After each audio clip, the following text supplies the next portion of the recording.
Shalom, Shari Kodesh. Remember what it was like to eat in a restaurant? When we're hungry, we're grateful to see that food delivered to the table. The question is, how do we feel afterward when we get that check? In addition to paying for the food, we actually have an obligation as Jews. And the answer is gratitude. Our parashah this week, Ekev, offers us this path. In our parashah, God and Moshe, they're preparing the people to enter the land. Something to keep in mind is that they're speaking to a generation who has been landless.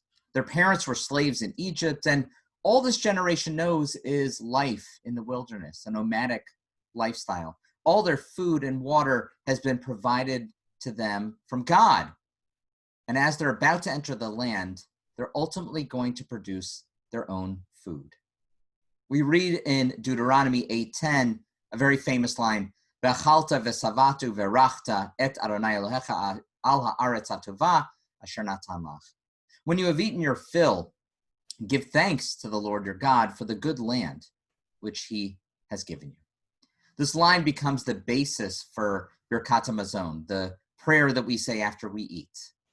It's a three-part process. First, you're going to eat. Then, ultimately, your hunger will be satiated.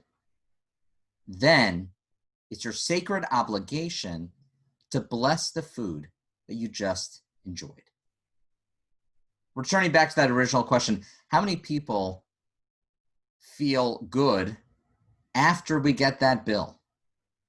As we expand on this idea, we think about the great blessings in our lives and how we oftentimes overlook them, especially in our current circumstances.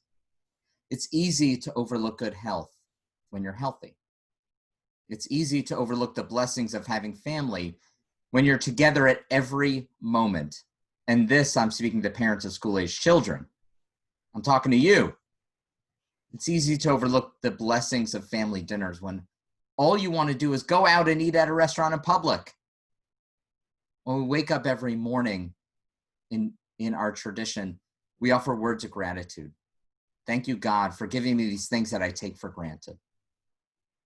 Shabbat is a time to reflect upon the gifts that we have received. It's a time to look back and even look at the world we're living in, and that, yes, it is dark times, but there are reasons to celebrate. There are smachot, births, weddings. Even in dark times, acknowledging these moments is an affirmation of life and God. So as you sit down to your Shabbat meal this week, I ask you to do one thing. Go around the table and ask the people whom you're with, what are you grateful for this week? What are the blessings that you encountered this week? Share them with each other. And even if you're alone, think about them. Share with yourself why you're grateful and what you are grateful for. I wish you all a Shabbat Shalom, and I look forward to seeing you this Shabbat.